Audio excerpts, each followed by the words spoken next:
Hi friends, आज मैं बात करूंगी लॉ ऑफ अट्रैक्शन और विजुअलाइजेशन टेक्निक के बारे में। साल 2006 में रोंडा बर्न की एक बुक आई थी, द सीक्रेट। इस बुक में इन्होंने दावा किया है कि हम हमारी सोच से जो भी हम चाहते हैं वो हम पा सकते हैं।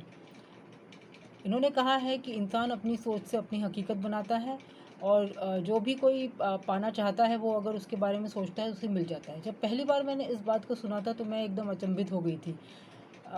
मैंने सोचा ये कैसे हो सकता है कि हम कोई बात सोचें और वो एकदम हमें मिल जाए। लेकिन जैसे धीरे धीरे मैंने इसे अपनाया, मैंने देखा कि ये एक्चुअली में काम करता है। अ, तो ये आइडिया कोई नई नहीं है। रोंडा बर्न के पहले भी काफ़ी लोगों ने इसके बारे में बुक्स लिखी हैं, जैसे कि थिंक एंड ग्रो रिच एक बहुत फेमस बुक है नेपोलियन हिल के द्वारा लिखी हुई। तो उसमें कैसे हम अगर अपनी सोच से हम अमीर बन सकते हैं, इस बारे में उन्होंने बताया है। दूसरी एक बुक है नॉर्मन नॉर्मन विंसेंट पील की। उन्होंने पॉजिटिव थिंकिंग के बारे में लिखा है, the power of positive thinking. एक और फेमस बुक है जोसेफ मर्फी की। उन्होंने लिखा है हमारे सबकॉन्शियस माइंड के बारे में, the power of the subconscious mind. In fact ये जो द सीक्रेट में लॉ ऑफ अट्रैक्शन बताया गया है वो हमारे सबकॉन्शियस माइंड के पावर को यूज़ करके ही चलता है। तो अ, चलिए चलिए देखते हैं कि एक्चुअली यूज़ कैसे करते हैं या फिर ये होता कैसे है। तो रोंडा बर्न के अकॉर्डिंग ये 3 पार्ट्स में होता है लॉ ऑफ अट्रैक्शन को हमको यूज़ करने के लिए।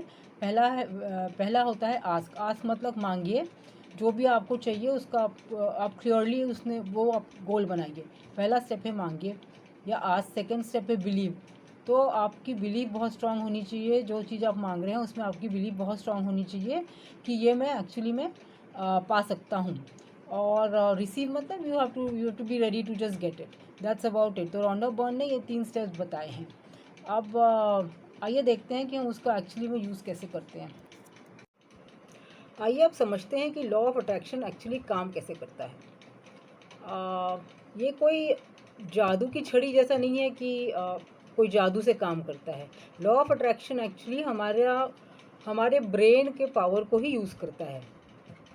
It totally uses how our brain actually functions. तो हमारा ब्रेन जो है वो 2 तरीके से काम करता है। एक तो है हमारे कॉन्शियस माइंड से और एक दूसरा है सबकॉन्शियस माइंड से। कॉन्शियस या चेतन और सबकॉन्शियस या अवचेतन माइंड से। तो हम कॉन्शियस माइंड से बहुत सारी एक्टिविटी करते हैं जिसमें हमें थिंकिंग और रीजनिंग की ज़रूरत होती है। जो चीज़ें हम कुछ सोच मतलब हमको जो चीज़ें करने में सोचना पड़ता है, जैसे कि पढ़ाई करना या फिर कोई नए रूट में या ट्रैफिक में गाड़ी चलाना या कुकिंग करना या कोई सोच के किसी चीज़ को एनालाइज करना कि कोई चीज़ कैसे काम करती है ये समझना। तो ये सब काम हमारा कॉन्शियस माइंड करता है। हमारा सबकॉन्शियस माइंड ऐसे सब काम करता है जो एक्चुअली हमको पता भी नहीं चलते हैं कि वो हो रहे हैं। वो ऐसे काम करता है जो काम को करने के लिए हम सोचते भी नहीं हैं।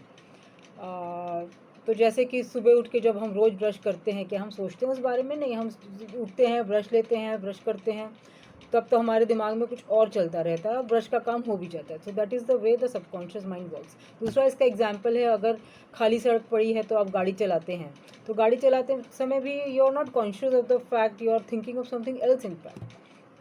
तीसरा है जो काम सबकॉन्शियस माइंड करता है वो हमारी बॉडली फंक्शंस हैं, जैसे कि हमारा ब्रीदिंग पूरे टाइम चलता है, हमारा सर्कुलेटरी सिस्टम, हमारा डाइजेस्टिव सिस्टम। इसके अलावा subconscious mind is the store of all that is happen to us in the past. इसका मतलब कि हमारी जो सारी लॉन्ग टर्म मेमोरीज़ हैं वो हमारे सबकॉन्शियस माइंड में स्टोर होती हैं। हमारा सबकॉन्शियस माइंड बहुत ज़्यादा पावरफुल है। उसकी प्रोसेसिंग पावर है 400 बिलियन बिट्स पर सेकेंड की। और ये सारे टाइम काम करते हैं। हम लोग जब सोते भी रहते हैं तब भी हमारा सबकॉन्शियस माइंड काम करता रहता है। अम, जो भी सारा जो हमारे 5 सेंसेस है, जैसे कि टच, टेस्ट, स्मेल, साइट, जो भी सारे सेंसर्स हैं वो एनवायरनमेंट से पूरे time vast amount of data collect करते रहते हैं। 400 बिलियन बिट्स पर सेकेंड, यू कैन इमेजिन। तो इतना सारा डेटा कलेक्ट होता है, तो ये सारे डेटा के बारे में हम तो कॉन्शियस रहते हैं नहीं। तो ये कलेक्ट होता है और हमारी बॉडी हमारा ब्रेन अकॉर्डिंगली इसको प्रोसेस करके हमारे बॉडी को कंट्रोल करता रहता है। तो ये हमारे कॉन्शियस माइंड से नहीं होता, सबकॉन्शियस से होता है। लेकिन जब भी हम हमारे कॉन्शियस माइंड में कोई थॉट लाते हैं, किसी चीज़ के बारे में सोचते हैं, तो उसी से कनेक्टेड सारी चीज़ें फिर हमारे ध्यान में आने लगती है सडनली। तो ये फॉर एग्ज़ाम्पल अगर हमने कभी कोई आपने भी देखा हो, कोई नया वर्ड अगर हमने लर्न किया है तो वही वर्ड हमारे को हर जगह फिर दिखने लगता है। न्यूज़पेपर्स पढ़ेंगे तो वही वर्ड आंखों के आगे आएगा, कहीं रास्ते में बिलबोर्ड देखेंगे तो वही वर्ड दिखेगा। So this is how our subconscious mind works. मतलब कॉन्शियस में जो चीज़ के बारे में आपने इंटेंशनली सोचा, उससे रिलेटेड सारा जो डेटा एनवायरनमेंट में है वो हमारे कॉन्शियस में सबकॉन्शियस लेके आएगा। इवन अगर हम टैप करना चाहें तो हम हमारे सबकॉन्शियस में स्टोर जो मेमोरीज़ होती है वहाँ से भी सारा रिलेटेड इन्फॉर्मेशन हमारे कॉन्शियस में आता है। अगर अलग तरीके से हम समझने की कोशिश करें तो our conscious mind is like a master, and whatever it may tell the subconscious mind और whatever it may decide, the subconscious mind just carries it out. Subconscious mind में सही गलत या अच्छा बुरा ये सब समझने की उसमें शक्ति नहीं होती है। वो सिर्फ हमारा कॉन्शियस माइंड जो सोचता है उसी चीज़ को करने में लग जाता है। तो लॉ ऑफ अट्रैक्शन हमारे सबकॉन्शियस माइंड के पावर को ही यूज़ करता है। आइए अब समझते हैं कि लॉ ऑफ अट्रैक्शन के स्टेप्स क्या हैं। सो लॉ ऑफ अट्रैक्शन का पहला स्टेप है डिसाइड योर गोल्स। आप चाहते क्या हैं? You have to be very clear on your goals. So your goal has to be clear and it has to be framed in a positive way. For example, अगर आप wealth चाहते हैं या आप पुअर हैं और आप वेल्दी बनना चाहते हैं, तो आपको ये बोलना है कि I want to be wealthy, ये नहीं बोलना है कि I don't want to be poor. तो पॉजिटिव वे में फ्रेम होना चाहिए। दूसरा बात है your goal has to be honest in the sense you have to have the confidence कि मैं ये अपना गोल अचीव कर पाऊँगा, ये मतलब मेरे बस में है। इसका मतलब ये नहीं कि आपको ये अभी बैठ के सोचना है कि मैं करूँगा कैसे या कैसे होगा, ये सब नहीं सोचना है, but you have to have a certain degree of honesty and confidence in your goals. तो इस तरह से हम हमारा गोल डिसाइड करते हैं। और इसका नेक्स्ट स्टेप है तो विजुअलाइजेशन हम एक्चुअली सुबह उठते साथ या रात में सोने से पहले कर सकते हैं। विजुअलाइजेशन करने के पहले ये प्रेफरेबल है कि आप मेडिटेशन करें, जिससे आपका ब्रेन एक कोहेरेंट स्टेट में होता है और इससे आपका विजुअलाइजेशन अच्छे से काम करता है। तो मेडिटेशन कैसे करें? मेडिटेशन एक्चुअली गाइडेड मेडिटेशन तो बेस्ट होता है। उसके लिए मैं एक लिंक डिस्क्रिप्शन में डाल देती हूँ। वैसे आप कोई भी ढूंढ सकते हैं, मैंने भी यूट्यूब में ही ढूंढा हुआ है ये। और वैसे अगर अपने आप मेडिटेशन करना है तो it is not difficult at all. आप कोई भी एकांत जगह में आराम से बैठिए। ऐसी जगह होनी चाहिए जहाँ you are not going to be disturbed. उसके बाद आप आंख बंद कीजिए और अपने स्लो और डीप ब्रेथ्स लीजिए। तो ये डीप ब्रेथ आपको 10 मिनट तक लेनी है। और इसके दौरान अगर आपके दिमाग में कोई भी थॉट्स आते हैं तो उन्हें आने दीजिए। मतलब don't try to shoo them away और something like that, just let them come and go. तो you just concentrate on your breath, keep breathing gently and deeply.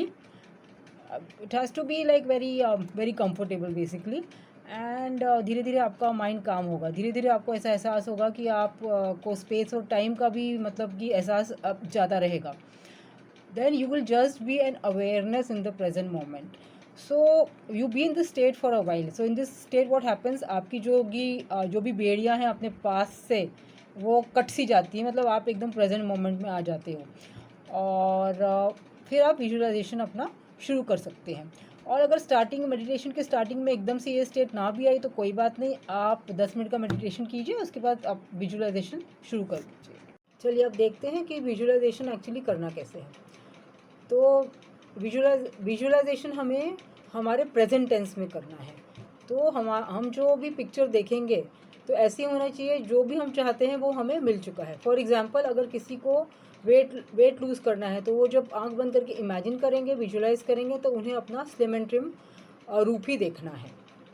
तो पहला पॉइंट है कि प्रेजेंट में विजुअलाइज करना है। It is as if you have already got what you want, that is the first step. Second है कि आपको पॉजिटिव वे में विजुअलाइज करना है। फॉर एग्जांपल, अगर आप किसी बीमारी से या हेल्थ कंडीशन से छुटकारा पाना चाहते हैं तो आपको ऐसा विजुलाइज करना है कि I am healthy, I am already healthy. आपको ये नहीं विजुलाइज करना है कि मैं बीमार नहीं हूँ या मुझे ये बीमारी नहीं है। आपके विजुलाइजेशन में ये होना चाहिए कि आई एम हेल्दी। इसका थर्ड स्टेप है, अच्छा इसका थर्ड स्टेप है कि आपको आपका सीन कैसा होना चाहिए विजुअलाइजेशन में। ऐसा होना चाहिए कि as if you have already achieve the goal, then what will happen, that kind of scene. For तो हमें ऐसा इमेजिन करना है कि प्रमोशन हमें मिल चुकी है और कैसे हमारे ऑफिस में सब कलीग्स हमें कॉन्ग्रेचुलेट कर रहे हैं, कैसे हमारा हैंडशेक कर रहे हैं, कैसे उन्होंने केक लाई हुई है हमारा प्रमोशन को मनाने के लिए। तो इस तरह actual end result of the goal, मतलब what will happen if you get promotion, people will get together and congratulate you. तो ऐसे करके इमेजिन करना है। अच्छा, नेक्स्ट पॉइंट यह है कि आपके इमेजिनेशन में आपको बहुत सारा मतलब actual physical sensations and feelings को इमेजिन करना है।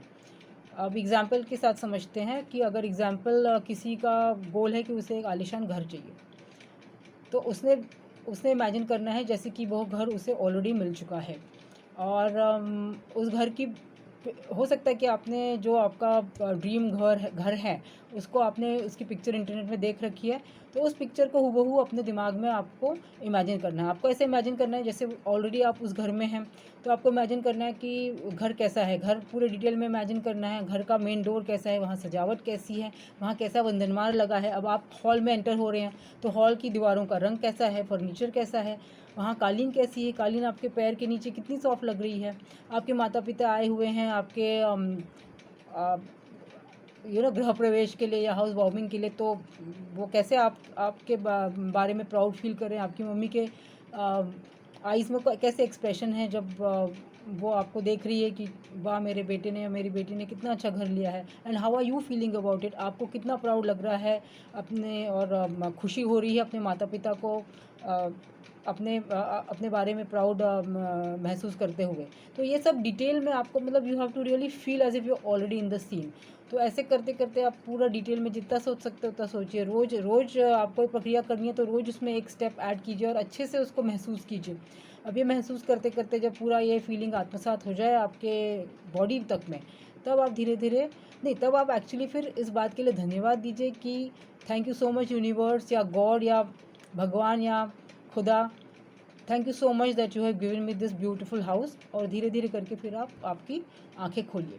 तो ये होती है विजुअलाइजेशन की प्रक्रिया, और ये प्रक्रिया आपको रोज़ करनी है, हो सके तो सुबह शाम या फिर एक टाइम रात में या सुबह। तो ये सब प्रक्रिया फॉलो करने से क्या होगा, ये होगा कि आप देखेंगे कि धीरे धीरे आपके सामने ऐसी अपॉर्चुनिटीज़ आती जा रही हैं जो कि इसके पहले आपने कभी देखी नहीं थी। अब जैसे जैसे अपॉर्चुनिटीज़ आएंगी और आइडियाज़ आएंगी आपके दिमाग में आपने फटाफट उस पर एक्शन लेनी है। Action is very very important. Action लेना है और आपको अपना 100% एफर्ट लगाना है। अब एफर्ट लगाते टाइम आपको एंड गोल के तरफ या अपने गोल के तरफ जब एक्चुअली एफर्ट करें तब ध्यान नहीं देना है। You concentrate on the process, give it your 100%, work very very hard. When ever you achieve something intermediate, कुछ भी आपका अचीवमेंट हुआ या फिर कोई भी दिन आपने अच्छा एफर्ट लगाया, तो आप अपने आप को रिवॉर्ड ज़रूर कीजिए किसी भी तरह से। और ऐसे करने से आपकी क्या होता है, during the process if you keep rewarding your self in after in between milestones, then आपकी जो शक्ति है काम करने की वो बनी रहती है और आप बहुत अच्छा काम कर पाते हैं, लंबे समय तक काम कर पाते हैं। अपने गोल को मतलब नज़र में रखते हुए उसके तरफ बढ़ते रहते हैं। Also always please remember to be grateful for what you already have in your life. Gratefulness या शुक्रगुजार रहना अपने आप के पास जो है वो बहुत बहुत ज़रूरी है। वो अपने माइंड को बहुत अच्छे माइंडसेट अच्छा रखता है और उससे आप ज़्यादा काम कर पाते हैं, अच्छे से कर पाते हैं। दूसरी बात है कि also take out time for relaxation. पूरे टाइम अगर आप काम करते रहे विदाउट रिलैक्सिंग इन बिटवीन, या तो शाम को या तो बोलो weekly, build up some relaxation in your routine, and this also ensures that जो आपकी पावर है वो बनी रहती है गोल की तरफ बढ़ने के लिए। और process is also very important because I mean that's your life, so you have to live your life in a happy frame of mind, so ensure that you do it.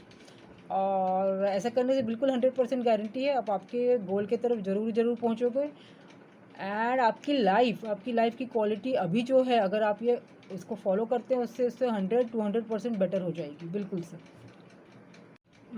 चलिए अब ये देखते हैं कि लॉ ऑफ अट्रैक्शन कभी कभी काम क्यों नहीं करता है। तो देखिए, इसका ऐसा है कि जो हमारा सबकॉन्शियस माइंड है वो हमारे बिलीव्स के दायरों में रहकर ही काम करता है। मतलब it will never go out of the self concept that you have और the believe that you have about your self. तो ये बिलीव हमारे दिमाग में आती कहाँ से हैं? एक्चुअली बचपन में जो हमारा एनवायरनमेंट रहता है वहाँ से जो भी हमको इनपुट्स मिलते हैं, या तो हमारे केयर गिवर्स हैं, या तो टीचर्स बोलो, या कोई भी बड़े लोग, पेरेंट्स, एनवायरनमेंट, जो भी हमारे दिमाग में इनपुट होता है वो एक मतलब एक प्रोग्राम के समान हमारे दिमाग में बैठ जाता है। 7 साल की उम्र तक बच्चों का दिमाग इस प्रकार से काम करता है, बहुत लो ब्रेन वेव्स में काम करता है। तो they are just downloading information from the environment, और वो उनको बताता है कि हमारे दुनिया में मतलब वो कैसे रहें, उसका वो गाइडेंस के लिए वो बिलीफ सिस्टम हमारे दिमाग में डाउनलोड होता है बचपन में। तो इसका एग्जांपल देते हैं कि जैसे कि अभी कोई परिवार है, तो समझ लो कि वो मतलब पैसे की कमी रही हो जिस परिवार में, तो वहाँ बच्चे ऑलरेडी सीखते हैं कि भाई हमें काट कसर से रहना चाहिए। तो कभी कभी माँ बाप की बातें सुन के ऐसा उनके दिमाग में हो जाता है आइडिया कि नहीं भाई पैसे तो होते ही नहीं हमारे पास, तो हमें काट कसर से ही रहना है। तो बड़े होते हैं तब तक ये तो हमेशा, जब तक इसको रिप्लेस नहीं करो ये आपका बिलीफ रहेगा अंदर। तो अगर ऐसा बच्चा या बच्ची सोचेगी कि मैं I want to become very rich, मैं बहुत पैसा कमाना चाहती हूँ, लेकिन वो देखती है कि वो गोल पे रीच नहीं कर पाती है। क्यों? क्योंकि उसकी ये ऐसी बिलीफ सिस्टम उसके दिमाग में है। कुछ कुछ परिवारों में ऐसा भी होता है कि जब एक्चुअली हम लोग जब छोटे थे तो ऐसा होता था कि पैसे के बारे में ज़्यादा सोचना नहीं, पैसा तो मतलब एक इतनी अच्छी बात नहीं है। और पैसा मतलब एक तरह से डर्टी बॉडी बुरा माना जाता था पैसे को। तो अगर ये भी बच्चे के दिमाग में बैठा हुआ है तो बड़ा होगा वो, तो वो ही will not be able to attract wealth. तो अब किसी के दिमाग में ये हो जाता है, किसी ने उसको कभी बोल दिया कि अरे ये तो बार बार बीमार पड़ता है, बचपन में बोल दिया, तो उसके दिमाग में ये बैठ जाता है कि नहीं भाई मैं तो बीमार हूँ। तो ये सब जो बातें होती हैं, जब बड़े होकर हम कुछ करना चाहते हैं इसके विपरीत, तो हम कर नहीं पाते हैं, because our brain is actually then in a way working against us because of this subconscious believe that we have. तो इसके लिए करना क्या चाहिए? इसके लिए करना चाहिए कि suppose we decide any goal, then we have to also program our mind to the supporting believes. For example कि अगर हम वेल्थ पाना चाहते हैं तो हमको, तो इसके लिए होता है कि एक्चुअली आई एम अफर्मेशंस होते हैं। तो सूटेबल आई एम अफर्मेशंस हमें करना चाहिए। जैसे कि हमको हमारा गोल है अगर पैसे कमाना, तो हमें ये हमारे विजुअलाइजेशन के बाद आई एम अफर्मेशंस करना है कि I am wealthy, I am wealthy, money is good because money gives me lot of freedom, it will allow me to do what I want in my life. So then other examples are कि I am healthy, अगर अपने को कुछ brain का काम करना है तो I am intelligent, I am smart. दूसरी बात एक बहुत सारे लोगों के इसमें होती है कि I am not worthy enough, I don't deserve so many good things. ये इनके अपने दिमाग में हो जाती प्रोग्रामिंग। तो इसको भी रिप्लेस करना है कि आई एम वर्दी, I deserve the best, I am smart, I am intelligent, I am active, I am hard working. ऐसे कभी ये इसमें आई एम में ये नहीं करना है कि I am not lazy, negative करके नहीं करना है, हमेशा वॉट यू आर वो आपको लेने हैं। तो आप ऐसे सपोर्टिंग आई एम अफर्मेशंस की लिस्ट बनाइए, और विजुअलाइजेशन के बाद आंखें बंद करके आप या फिर अगर याद है तो आंखें बंद करके, नहीं तो आप इसको पढ़ भी सकते हैं। विजुअलाइजेशन की लिस्ट रोज़, अफर्मेशंस की लिस्ट रोज़ विजुअलाइजेशन के बाद पढ़िए, तो इससे आपको काफ़ी मदद मिलेगी। अच्छा, दूसरा रीज़न क्या है कि वाई डज विजुअलाइजेशन और law of attraction not work at times? See, we are doing visualisation twice a day, morning evening, और once a day, let's say morning और नाइट, दैट्स फाइन। बट पूरे दिन में हम क्या विचार करते हैं, किस तरह से हम सोचते हैं? अगर पूरे सुबह में हमने बोल दिया कुछ अच्छा अपने बारे में कि okay I am powerful, I am rich, I am healthy, लेकिन दिन भर हम सोचे कि अरे यार ये क्या हो रहा है, ये क्या परेशानी है, या फिर मुझे ये प्रॉब्लम है, वो प्रॉब्लम है, ऐसे नेगेटिव विचार, वरी के या फिर गिल्ट के या फिर कोई भी तरह का नेगेटिव विचार अगर हम हमारे दिमाग में दिन भर लाते हैं, तो फिर then our visualization will not work because the brain works on a dominant thought। ज़्यादातर टाइम हम क्या सोचते हैं, इसलिए आप ये ध्यान रखिए दिन भर कि अगर कोई नेगेटिव विचार आया तो you replace it with something positive. So keep a check on what you are thinking. धीरे धीरे करके आदत हो जाती है इसकी, पहले तो होती नहीं है, we are just busy doing our work, but once we get into it, used to this monitoring our thoughts, it's very easy to replace it with a positive thought। you cannot get rid of a negative thought, but you can always replace it with a positive thought. दूसरा एक बहुत अच्छा technique है जो दिन भर हम कर सकते हैं कि हर 1 या 2 घंटे हमें सिर्फ बस 5 मिनट का ब्रेक लेना, 5 मिनट का। इस 5 मिनट में बैठ के हमें हमारा आई एम अफर्मेशंस रिपीट करना है। तो बस ऐसे करने से we will be on track the whole day. And अच्छा, और एक सवाल किसी के मन में ये आ सकता है कि चलो लॉ ऑफ अट्रैक्शन जिनके बारे में जिनको पता नहीं है तो वो कैसे होता है, मतलब कि उनकी लाइफ कैसे चलती है। तो एक्चुअली आपको पता हो या ना हो, it doesn't matter, this is a universal law and this is how it always works. So whatever you are thinking of, that will happen in a life. Now the thing is, now some people do not intentionally think anything, but इसका मतलब ये नहीं कि वो कुछ सोचते नहीं है, क्योंकि they are not intentionally thinking anything, but as I told you earlier about the subconscious programming, so that program is always running in their brain. तो फिर उनकी लाइफ उनके सबकॉन्शियस प्रोग्राम के अनुसार चलेगी। तो ये तो बात पक्की है कि जो आप सोचेंगे वही आपके ज़िंदगी में होगा। तो बस दोस्तों, तो यही मैं बोलना चाहती हूँ कि लॉ ऑफ अट्रैक्शन जो है एक लॉ है, यूनिवर्सल लॉ है, ये सबके लिए काम करता है, हमेशा काम करता है। तो इसको यूज़ कीजिए, इसका इतना अच्छा अपना, we are creators of our life, ये आपने हमेशा owners of our life, creators of our life. तो इस तरह से अपनी आपको अपने विचार एकदम अच्छे बना के रखना है, और इसका यूज़ करते हुए एक अपने लिए अच्छी ज़िंदगी बनाइए। All the best for you always.